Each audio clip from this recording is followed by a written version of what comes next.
അവർ പറഞ്ഞ് അവസാനിപ്പിക്കുന്നു ഈ ശ്ലോകത്തിൽ. അഥവാ സുമഹത്യേഷാ പ്രാർത്ഥന ദേവതിഷ്ഠതു ചിന്തിതോപസ്ഥിതാം സ്ഥാവച്ഛാധി ന കരവാമകിം. അഥവാ ഹേ ദേവ, അഥവാ സുമഹതീ ഏഷ പ്രാർത്ഥന ദേവ തിഷ്ഠതു. സുമഹതീ ഏഷ, വളരെ മഹത്തായ ഈ പ്രാർത്ഥന അവിടെ നിൽക്കട്ടെ. അപ്പം അതിൽ നിന്ന് തന്നെ ഒരു താൽക്കാലികമായിട്ട് ഒരു സംശയമല്ല ഇവിടെ.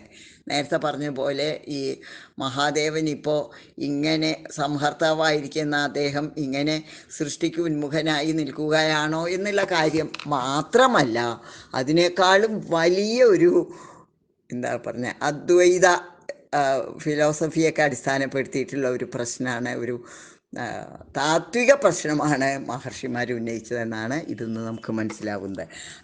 ഈ താൽക്കാലിക അവസ്ഥയ്ക്ക് ഇതൊന്നും ഇപ്പം അറിയേണ്ട കാര്യമില്ല. ഞങ്ങൾ ചെയ്യേണ്ട കാര്യം എന്താണ്?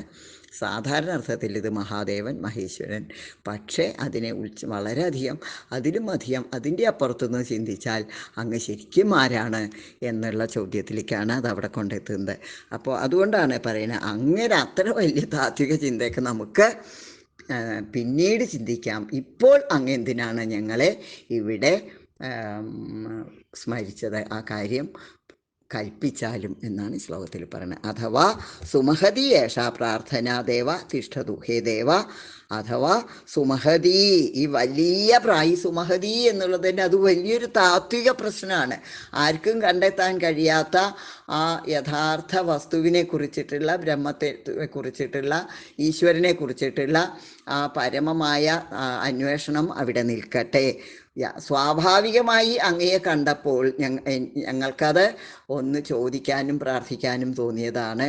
അതവിടെ നിൽക്കട്ടെ, അത് ഞങ്ങളുടെ ഒരു തൽക്കാല ചാവല്യമാവട്ടെ. ഇപ്പോൾ എന്തിനാണ് ഞങ്ങളെ സ്മരിച്ചതെന്ന് പറഞ്ഞാലും എന്നാണ്.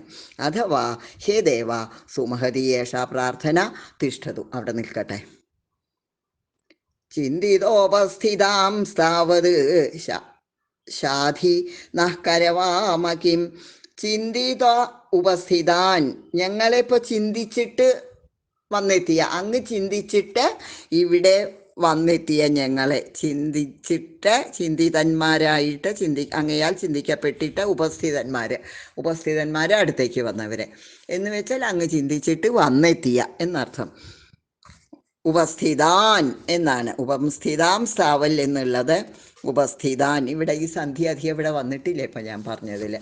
അതായത് സംസ്കൃതത്തിൽ ഇപ്പോൾ താൻ എന്നും സന്ധി ചേരുകയാണെങ്കിൽ മലയാളത്തിലെ പോലെയല്ല, താൻ പ്ലസ് താൻ, താം സ്ഥാൻ, അങ്ങനെ വരും. അവിടെ ഒരു സകാരം ഇടയിൽ വരും. ഇത് അതേ സന്ധിയാണ് ഇവിടെ. ചിന്തിതോപസ്ഥിതാൻ താവത്, ചിന്തിതോപസ്ഥിതാൻ താവത് ശാധി നഹ. ചിന്തിതോപസ്ഥിതാൻ നഹ, ചിന്തിച്ച് അങ്ങ് സ്മരിച്ചിട്ട് വന്നെത്തിയ നഹ, ഞങ്ങളെ എന്നർത്ഥം. ഇവിടെ നഹ, ഞങ്ങൾ, ഓരോ വിഭക്തിക്ക് അനുസരിച്ചിട്ട് മാറുന്നുണ്ട്. അവിടെ ഒരേ ശബ്ദം തന്നെയാണ്, ഒരേ പദമാണ്. നഹ എന്ന് പറഞ്ഞാൽ ഇവിടെ ഞങ്ങളെ, ഞങ്ങളോട് എന്നൊക്കെ അർത്ഥം.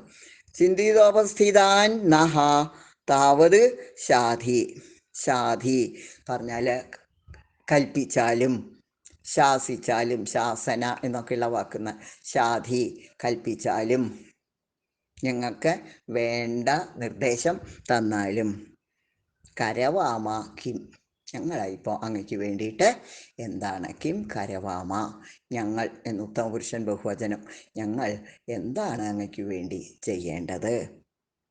അപ്പോൾ അഥവാ സുമഹത്യേഷ പ്രാർത്ഥന ദേവ തിഷ്ഠതു ചിന്തിതോപസ്ഥിതാൻ താവത് ശാധി നഃ കരവാമ കിം. അഥവാ ദേവ സുമഹതി ഏഷ പ്രാർത്ഥന തിഷ്ഠതു ചിന്തിതോപസ്ഥിതാൻ നഹ താവത് ശാധി കിം കരവാമ. അഥവാ ദേവ, ഈ വലിയ, ഞങ്ങളുടെ ഈ വലിയ താത്വിക പ്രശ്നം ഉണ്ടല്ലോ, അതവിടെ നിൽക്കട്ടെ തൽക്കാലം. ചിന്തിതോപസ്ഥിതാൻ നഹ താവത് ശാധി, അങ്ങയുടെ സങ്കല്പപ്രകാരം ഇവിടെ വന്നെത്തിയ ഞങ്ങളെ ഞങ്ങളവിടെ കൽപ്പിച്ചാലും.